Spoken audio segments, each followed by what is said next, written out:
बेहद अमीर और ताकतवर आदमी हुआ करता था। उसकी दौलत और रुतबे की वजह से लोग उसकी बातों पर यकीन करते थे और उसकी इज्जत करते थे। मगर इस आदमी में एक बहुत बड़ी बुराई थी। वह व्यभिचार झिन्ना का आदी था।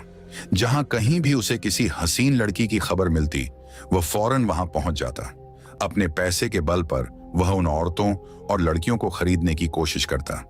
अगर कोई उसकी ख्वाहिश पूरी करने से इनकार कर देती तो वह झब्र से अपनी हवस पूरी करता।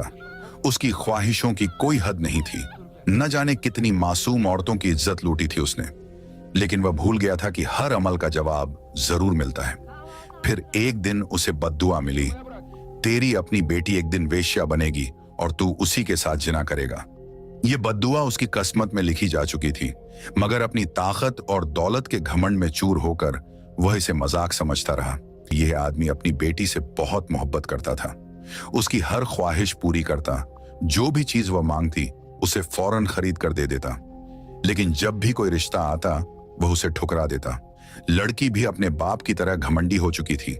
वह अपनी नौकरानियों के साथ बैठकर रिश्तों का मजाक उड़ाती, लड़कों को बेइज्जत करती और कहती कि मुझे इन जैसे मामूली लड़कों से शादी नहीं करनी। बाप को लगता था कि अभी ये छोटी है, बड़ी होगी तो खुद समझ जाएगी। मगर नौकरानियां जानती थीं कि अगर इस लड़की की जल्द शादी न कराई गई तो मामला हाथ से निकल जाएगा। आखिरकार बाप ने एक बड़ा जलसा रखा। उसने दूर दूर से रईस और शरीफ घरानों के लड़कों को बुलाया ताकि उनमें से कोई उसकी बेटी के लायक हो। मगर जब लड़की ने उन लड़कों को देखा तो उसने सबकी तौहीन शुरू कर दी। पहला लड़का जो थोड़ा मोटा था उसे देखकर हंसने लगी और कहने लगी, ये मोटा हाथी मेरे लिए आया है, इससे शादी करूं तो मेरे कमरे के दरवाजे भी छोटे पड़ जाएंगे। दूसरा लड़का जो लंबा था उसे देखकर कहने लगी, अरे ये कितना लंबा खंभा है, पड़ोसियों को तो पर्दे की दिक्कत हो जाएगी। तीसरा लड़का जो थोड़ा छोटा था उसे देखकर बोली, ये नन्हा सा चूहा मुझसे शादी करने आया है, इसे देखकर तो मुझे हंसी आ रही है। एक नवाब जो बहुत गोरा था उसकी तरफ इशारा करके बोली, ये तो सफेद चूहा लग रहा है। एक और अमीर आदमी जिसकी रंगत हल्की पीली थी उसे देखकर कहने लगी, ये तो मुर्गे का पंजा लग रहा है। बेटी के घमंड का अंजाम लड़की हर लड़के की तौहीन करती रही। वह अपने घमंड में इतनी अंधी हो चुकी थी कि उसे यह एहसास ही नहीं था कि जो वह कर रही है उसका अंजाम क्या होगा।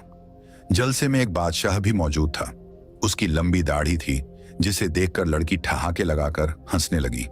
कहने लगी, देखो ये बूढ़ा बादशाह आया है, इसकी दाढ़ी तो इतनी लंबी है कि शादी के बाद मैं इसे रोज कंघी करूं। लेकिन बादशाह ने कुछ नहीं कहा। वह चुपचाप उठा और वहां से चला गया। लड़की के बाप ने जब यह सब देखा तो उसका गुस्सा 7वें आसमान पर पहुंच गया। उसने भरी महफिल में ऊंची आवाज में ऐलान किया, आज से यह लड़की मेरी बेटी नहीं, ये बदतमीज और घमंडी बन चुकी है। अब जो इसे अपनाना चाहे ले जाए, मेरे घर में अब इसके लिए कोई जगह नहीं। लड़की ये सुनकर हक्का बक्का रह गई। उसे यकीन ही नहीं हुआ कि उसका अपना बाप उसे घर से निकाल रहा है। मगर बाप का फैसला अटल था। उसने नौकरों से कहा कि इस लड़की की आंखों पर पट्टी बांधकर इसे किसी अजनबी शहर में छोड़ आओ। लड़की की आंखों पर पट्टी बांध दी गई। उसे घोड़ा गाड़ी में बिठाया गया और कई घंटों के सफर के बाद एक अजनबी शहर में छोड़ दिया गया। जब काफी देर बाद लड़की ने अपनी आंखों से पट्टी हटाई तो उसने अपने आप को एक अनजान जगह पर पाया। यह एक नया शहर था। वहां कोई उसे नहीं जानता था। वह अकेली थी, बेबस थी और उसे नहीं पता था कि अब आगे क्या करना है। शाम होने को थी। अंधेरा धीरे धीरे छाने लगा था। वह डरी हुई थी, मगर उसे समझ नहीं आ रहा था कि वह जाए तो कहां जाए। तभी उसकी नजर एक बूढ़े आदमी पर पड़ी। वह किसी दरवेश जैसा लग रहा था। बूढ़े आदमी ने लड़की को अकेला खड़ा देखकर उससे पूछा, बेटी तुम यहां रात के वक्त अकेली क्या कर रही हो? तुम्हारा इस जगह पर यूं खड़ा रहना ठीक नहीं, हालात बहुत खराब हैं। लड़की कांपती आवाज में बोली, मैं अपने घर से निकाल दी गई हूं, मुझे नहीं पता कि अब मैं कहां जाऊं। बूढ़े आदमी ने गहरी सांस ली, जैसे उसे पहले से सब कुछ पता हो, मगर उसने लड़की को शक न होने दिया। वह बोला, बेटी रात होने को है, यह जगह तुम्हारे लिए महफूज नहीं। मेरे साथ मेरे घर चलो, मेरी एक बेटी है, वह तुम्हें देखकर बहुत खुश होगी। लड़की पहले तो थोड़ी डरी, लेकिन जब उसने बूढ़े आदमी के लहजे में नरमी देखी तो इसकी कोई लड़की है तो शायद मैं वहां महफूज रहूंगी। लड़की के रात में की लड़की उस वाले कर पूछा, ये बड़ी शारगाह की है। बूढ़े ने कहा, शारगाह की है जिसका तुमने जलसे में मजाक उड़ाया था। लड़की सहम गई। उसने दिल ही दिल में अफसोस किया और खुद से कहा, या अल्लाह, मैं कितना बड़ा गुनाह किया है। मगर उसे क्या पता था कि यह तो उसके बदकिस्मती के सफर की देर बाद शानदार आलीशान में दाखिल हुए। बड़े बड़े महल, ऊंची इमारतें और शानदार बाग बागीचे देखकर लड़की दंग रह गई। लड़की ने बूढ़े से पूछा, बाबा, ये शहर किसका है? बूढ़े आदमी ने मुस्कुराकर जवाब दिया, बेटी, यह भी उसी बादशाह का शहर है। अगर तुम उससे शादी कर लेती तो आज ये सब तुम्हारा हो। लड़की को अपनी गलती का एहसास होने लगा। उसने पछतावे भरी आवाज में कहा, काश मैंने जलसे में उन रिश्तों को ठुकराया ना होता। काश मैंने उस बादशाह से शादी कर ली होती। मैंने घमंड में आकर बहुत बड़ी गलती कर दी। मगर अब पछतावे का कोई फायदा नहीं था। बूढ़े ने कोई जवाब नहीं दिया। उसने अपना सफर जारी रखा और लड़की भी चुपचाप उसके साथ चलने लगी। चलते चलते थक चुकी थी। उसने बूढ़े से पूछा, बाबा, अभी और कितना दूर जाना है? बूढ़े ने अपने हाथ से इशारा किया और कहा, देखो, जो घर सामने दिखाई दे रहा है वही मेरा घर है। लड़की ने उस घर को गौर से देखा। घर नहीं था, मगर काफी लंबा चौड़ा था। घर की दीवारें पुरानी और कुछ टूटी हुई लग रही थीं। ये एक आम का लड़की पूछा, बा, आपका घर ऐसा? बूढ़े ने हंसते हुए कहा, बेटी, हम गांव के ऐसे होते, अगर तुम्हें सब कुछ ठीक लगेगा। लड़की घर में दाखिल हुई, मगर अंदर का नजारा देख बहुत सी औरत लड़कियां थीं। हर औरत और लड़की अजीब कपड़े पहने हुए थी। लड़की चौंक गई। उसे समझ नहीं आ रहा था कि यह जगह कैसी है।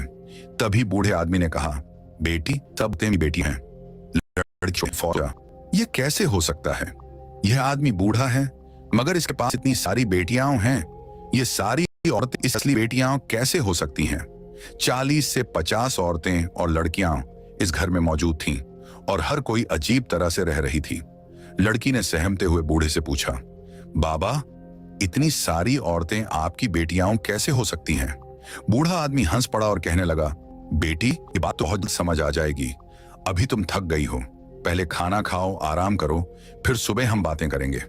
लड़की को कुछ समझ नहीं आया, मगर वह थकी हुई थी, इसलिए उसने कोई और सवाल नहीं किया।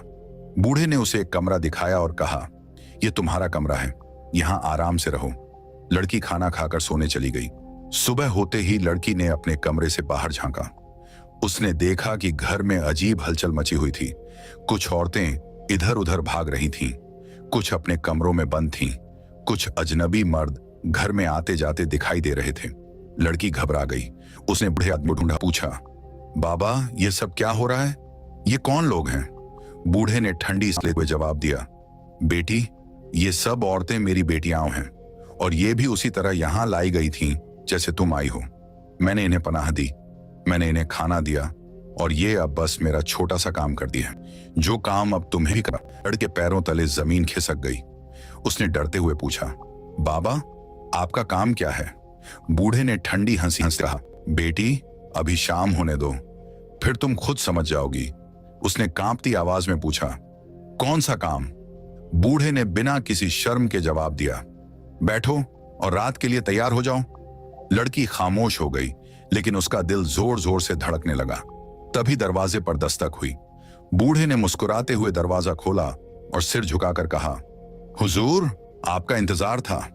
लड़की ने जैसे ही देखा तो उसके पैरों के नीचे से जमीन खिसक गई। ये वही बादशाह था।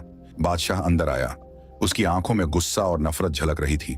उसने कहा, आज वही दर्द दूंगा। लड़की भागने लगी, मगर हाथों से कहा, इसे खाट से बांध दो। लड़की चीखती रही, मगर किसी ने उसकी आवाज नहीं सुनी। बादशाह ने बिना किसी रहम के अपना बदला लिया। लड़की की बर्बादी का सिलसिला पहले कुछ हफ्तों तक वो रोती रही, फिर कुछ महीनों तक वो चुप हो गई। धीरे धीरे उसे सब कुछ आदत बन गया। अब वो वही बन चुकी थी जिससे हमेशा नफरत करती थी। अब वो इस जिंदगी को अपनाने लगी थी। दूर दूर तक मशहूर हो गई। अब वो शहर की सबसे खूबसूरत औरत मानी जाती थी। उसकी बातें हर तरफ फैल चुकी थीं। लोग उसके पास जाने के लिए तरसते थे।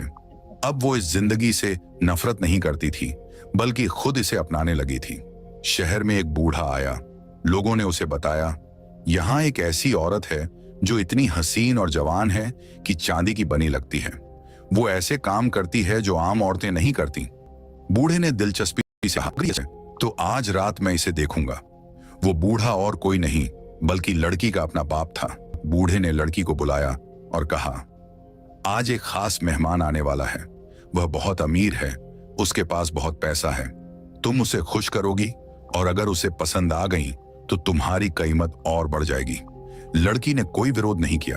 अब उसे सब कुछ सामान्य लगने लगा था। जिस्म का सौदा उसके लिए आम हो चुका था। इज्जत, शर्म, सब कुछ खत्म हो चुका था। रात हुई, कमरा तैयार किया गया। बिछावन नया था, महंगे इत्र की खुशबू फैली थी। लड़की को खूबसूरत कपड़े पहनाए गए। अचानक दरवाजा खुला। वो खास आदमी अंदर आया। लड़की नजर झुकी। उसने भी अपने ग्राहकों को देखने की जरूरत नहीं समझी थी। इस बार भी नहीं देखना चाहती थी। कमरे में अंधेरा था। आदमी बिस्तर पर बैठा। लड़की ने अपने कपड़े उतारने शुरू कर दिए। आदमी ने भी ऐसा ही किया। एक ऐसा गुनाह जो उसने कभी सोचा भी नहीं था। रात भी थी। काम पूरा होने के बाद आदमी ने आवाज में कहा, मैंने मुझे आज मिला, वह पहले कभी नहीं मिला। लड़की के पैरों तले जमीन खिसक गई। ये आवाज, ये अंदाज, यह अजनबी नहीं था, ये उसका अपना बाप था। जो मुझे अभी लड़की के पैरों तले जमीन खिसक गई। ये आवाज, ये अंदाज, ये लहजा, ये कोई अजनबी नहीं था, ये उसका अपना बाप था। सच्चाई का जहरीला नश्तर लड़की के पूरे जिस्म में जैसे बिजली दौड़ गई। उसकी सांसें थम गईं, उसकी आवाज गले में घुट गई। वह बिस्तर से उतरी, चुपचाप बाहर निकली और खुद दूर कमरे में बंद कर लिया। उसका मन और जिस्म अब घिन से भर चुका था। सुबह होते ही आदमी अपने कपड़े पहनकर बाहर आया और बूढ़े दलाल से बोला, वह लड़की कहाँ गई? मुझे उससे फिर मिलना है। बूढ़े ने कहा, वह ठीक नहीं है, आराम कर रही है। मगर आदमी ने जिद की, मैंने कभी भी किसी औरत के साथ इतनी सुकून भरी रात नहीं बिताई। मैं उसे फिर से देखना चाहता हूं। बूढ़े दलाल ने कोशिश की कि लड़की दरवाजा खोले, मगर उसने साफ मना कर दिया। उसने सिर्फ इतना कहा, मुझे अब किसी से नहीं मिलना। आखिरी बार आदमी के जाने के बाद लड़की ने बूढ़े दलाल से पूछा, यह आदमी कौन था? बूढ़े ने जवाब दिया, वह फलां शहर का एक बड़ा आदमी है और तुम्हें जानकर हैरानी होगी, यह तुम्हारा अपना बाप था। लड़की ने सुना और उसके जिस्म से जैसे रूह निकल गई। वह कुछ नहीं बोली। वह चुपचाप अपने कमरे में चली गई। सुबह होते ही लड़की ने वह कोठा छोड़ दिया। वह कहीं दूर निकल गई। कोई नहीं जानता कि वह कहां गई। कोई नहीं जानता कि उसने अपने साथ क्या किया। इस कहानी से सीख, जो बोओगे वही काटोगे। जिसने गुनाह किया उसे उसी गुनाह की सजा मिली। जिसने दूसरों की इज्जत तार तार की, उसकी अपनी इज्जत मिट्टी में मिल गई।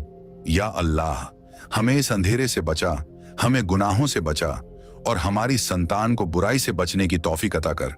दोस्तों, यह कहानी सिर्फ एक दास्तान नहीं बल्कि एक बहुत बड़ी सीख है। यह हमें यह बताती है कि जो बोया जाता है वही काटा जाता है। अगर हम दूसरों पर जुल्म करेंगे तो वही जुल्म किसी न किसी रूप में हमारे सामने आएगा। अगर हम पाप करेंगे तो उसकी सजा हमें दुनिया में भी मिल सकती है और आखिरत में भी। इसलिए हमें अल्लाह के अजाब से डरना चाहिए और हमेशा नेक रास्ता अपनाना चाहिए।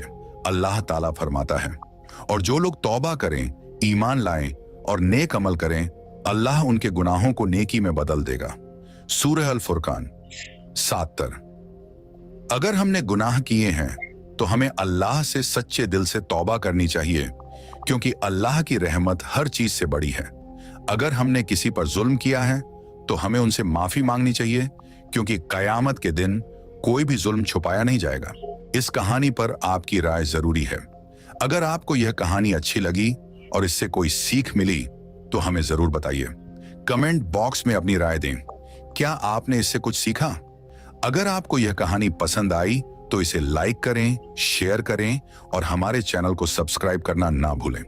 नई कहानियों के लिए बेल आइकन दबाएं